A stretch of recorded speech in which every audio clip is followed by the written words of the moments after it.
ગતિનો પહેલો નિયમ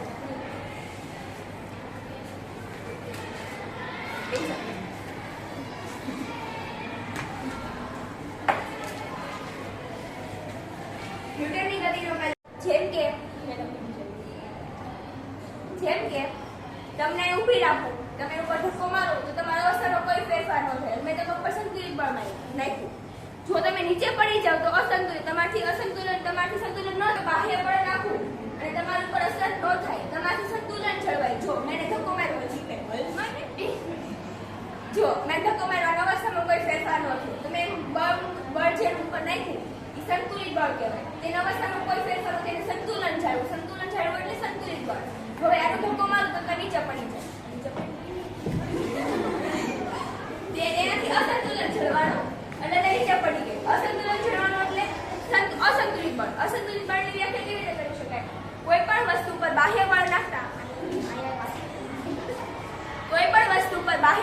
તેની અવસ્થામાં ફેરફાર થાય. મેં એને ધક્કો માર્યો, મેં બળ મૂક્યું અને અવસ્થામાં ફેરફાર થયો, નીચે પડી ગઈ. અવસ્થા બદલાવ થયો એટલે નીચે પડી ગઈ. નીચે પડી એટલે અવસ્થામાં ફેરફાર થયો એટલે અસંતુલિત બળ કહેવાય. બાહ્ય કોઈ પણ વસ્તુ પર બાહ્ય બળ મૂકતા તેની અવસ્થા. અંતિમ ક્વેશ્ચન. પ્રવક્તા ડોક્ટર શાહ અંતિમ કઈક પ્રશ્ન પૂછવા માંગે છે. Antim. Good evening sir, I am Antim from Kavita. Antim. નમસ્કાર સર, હું કવિતાથી Antim. Mister Bakshi and doctor Shah, good evening, what's your question? Mister Bakshi અને ડોક્ટર શાહ, નમસ્કાર, તમારો શું પ્રશ્ન છે? Antim. Sir, can a blood donor acquire HIV? તો આપણને GF બરાબર 36 મળ્યો.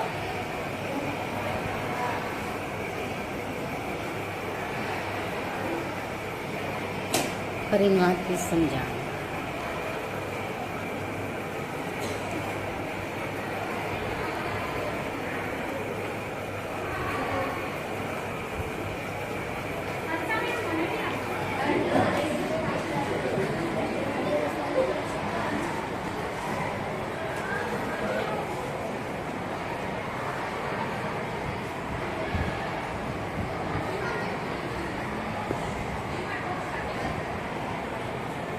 સમજો છો શું? અમે સ્વયં પ્રકાશ છીએ, દીપક નથી. અમે કઈ ખાયા કરી થવાના. તમે અમને સમજો છો શું? અમે તો કુદરત પ્રકાશ છીએ, અમે દીપક નથી કે કોઈ ખાશે ને અમે ઠરી જશું. અહીં કાળ કઈ નથી ભાઈ, તું થાય તે કરી રહે. ઈશ્વર સમૂહ ધણી છે, થોડો મરી જવાના. હે કાળ, એટલે કવિ કાળને એટલે કે સમયને ચુનૌતી આપે છે, ચેલેન્જ આપે છે કે તાથી જે થાય તે કરે રહે. મને મોતની બીક નથી. ઈશ્વર સમૂહ ધણી છે, થોડો મરી જવાના. કે ઈશ્વર મારી સામે છે અથવા ઈશ્વર મારી પાછળ છે અથવા ઈશ્વર મારી સાથે છે, એ થોડો મને કઈ ખાવા લેશે.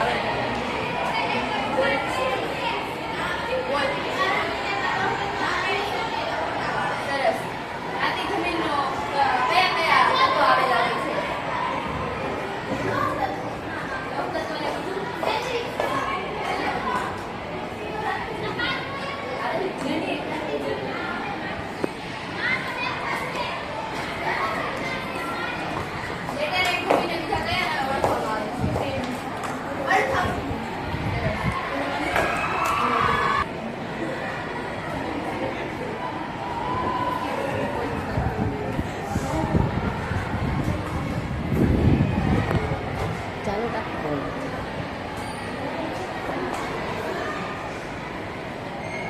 લેખક પરિચય જોવું. લેખક છે કાકા સાહેબ કાલેલકર. કાકા સાહેબ કાલેલકરનું નામ આખું નામ છે દત્તાત્રેય બાળકૃષ્ણ કાલેલકર. એ મૂળ મહારાષ્ટ્રના વતની હતા, એટલે તેનો જન્મ મહારાષ્ટ્રમાં થયો. ગુજરાત વિદ્યાપીઠમાં અધ્યાપક અને આચાર્ય પદે રહ્યા છે. રાજસ્થાનમાં જન્મેલા પરંતુ વિદ્યાભ્યાસ માટે વારાણસીમાં ગયેલા અને ત્યાં જ કાયમી રીતે વસી ગયેલા અંબિકાદત્ત વ્યાસનું આધુનિક સંસ્કૃત સાહિત્યકારોમાં વિશિષ્ટ સ્થાન છે. તેઓ પોતાના આધુનિક ઉપન્યાસ શિવરાજ વિજય નામની કૃતિથી જાણીતા બન્યા છે. શૈલી સરસ છતાં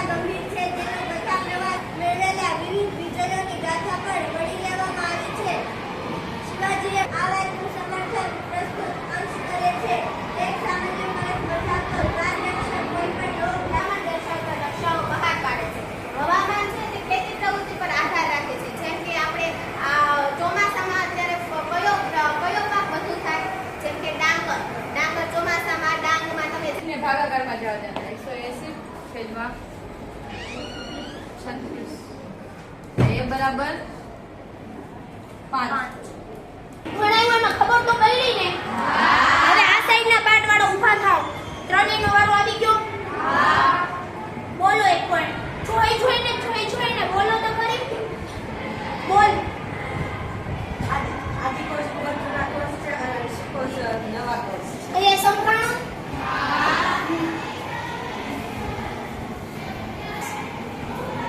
હવે તું બોલ 10 mm લંબાઈના હોય છે બરાબર અને સુકોષ કેન્દ્રીય હવે પેલી વાત ચાલુ રાખते ચાલુ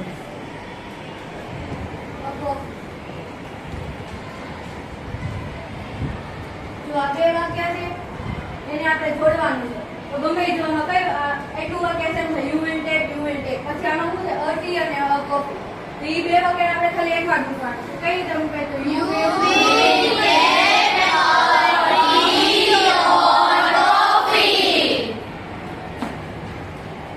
હવે તો એ બે વાક્યને જોડવા માટે શું વપરાય ઓકે ઓકે કેવી રીતે કરશો? હવે ત્વચાનું વિશ્લેષણ. હવે પગલું 1 બતાવવામાં આવેલ પદ્ધતિથી ત્વચાને સાફ કરો. હવે જે નીચે જે ઓલા પિક્ચરમાં જે પદ્ધતિ આપી છે ને એ જોવો અને ધ્યાનમાં રાખો કે બતાવવામાં આવેલ પદ્ધતિને ત્વચાથી એ રીતના સાફ કરો સૌપ્રથમ. પછી આંખનો પેડનો ઉપયોગ કરીને ગ્રાહકની આંખને મેગ્નીફાઇંગ લેન્સથી બચાવો. પગલું 3 ત્વચાના વિશ્લેષણ માટે કરવામાં લેવામાં પગલાં ગ્રાહકને સૂચિત કરો. મેગ્નીફાઇંગ લેમ્પનો ઉપયોગથી અન્ય સમસ્યાનું નિરીક્ષણ કરો. હવે સ્કિન કેરની પદ્ધતિઓ. સ્કિન કેરની મુખ્ય 3 પદ્ધતિ છે. મોસ્ટ આઈએમપી ટીક કરશો, ક્લિન્ઝિંગ, પહેલું ક્લિન્ઝિંગ, બીજું ટોનર્સ અને સ્કિનને ફ્રેશનરનો ઉપયોગ કરી અને ત્રીજું મોઇશ્ચરાઇઝિંગ. આ ત્રણે ટીક કરશો.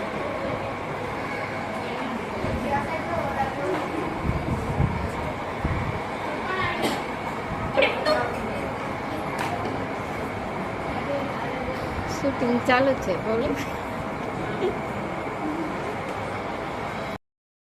તો ઇવનિંગ સિન્સ 2025 આમાં સાલવાળી ઇવનિંગ સમય એટલે સવારનો સમય સાંજનો સમય ચોક્કસ સમય દર્શાવે છે આ સિન્સ ક્યારેક વાક્યની પાછળ આવે ને ક્યારેક આપણે આગળ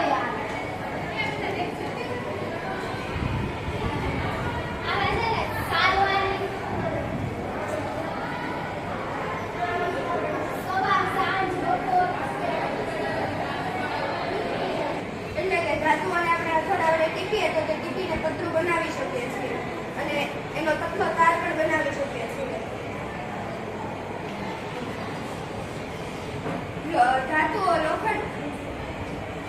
ધાતુઓ ઉષ્મા અને વિદ્યુતના સુવાહકો હોય છે એટલે કે એમાંથી વિદ્યુત અને ઉષ્મા બંને પસાર થઈ જાય છે. એના વડે વિદ્યુત પરિપથ પણ બનાવી શકાય છે. ધાતુનો તાર બનાવી શકાય એમાં 1 ગ્રામ સોનાનો આપણે 2 કિલોમીટર જેટલો પતલો લાંબો તાર બનાવી શકીએ છીએ.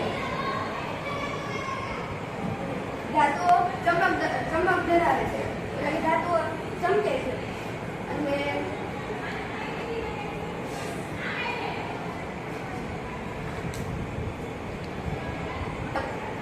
ઝાંઝરી હોય ને એ ધાતુની બનેલી હોય છે અને અવાજ દર્શાવ્યું છે.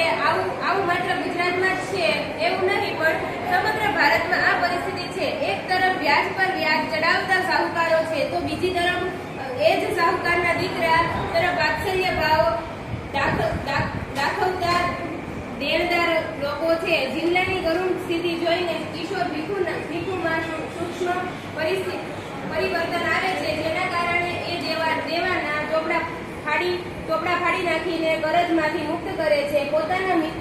પોતાના પિતા અને માતા પણ વ્યાજ વસૂલતાની ઇન્દ્રજાળમાં કેવી રીતે રચ્યા પચ્યા હતા એ નિખાલસતા આ પાઠનું જમા પાસું છે. અહીં ચોપડાની ઇન્દ્રજાળ એટલે કે વ્યાજની એક જાળ કે જેમાંથી ગરીબ ક્યારે સહાય આપવામાં આવે છે. 4 ઇનામ યોજના. આ યોજના હેઠળ ખેડૂતો માટે રાષ્ટ્રીય કૃષિ બજાર ઊભું કર્યું છે, જેમાં ખેડૂત ઓનલાઈન પોતાના ઉત્પાદનોને સૂચિબદ્ધ કરાવી શકે છે. વેપારી કોઈ પણ જગ્યાએથી તે ઉત્પાદનની બોલી લગાવી શકે છે.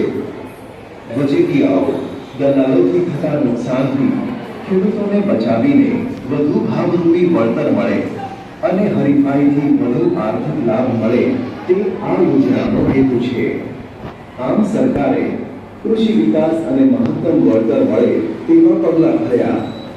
2+1/2, 2+6/2 બીડી, 4+3/2, y+5/2. એક્સિયામ સરખાવતા અને વાયામ સરખાવતા. એક્સિયામ x+1/2, વાયામ 4+3/2, વાયામ 2+6/2, y+5/2.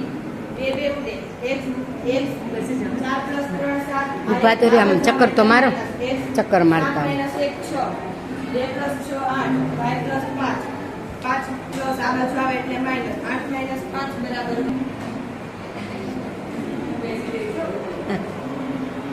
બસ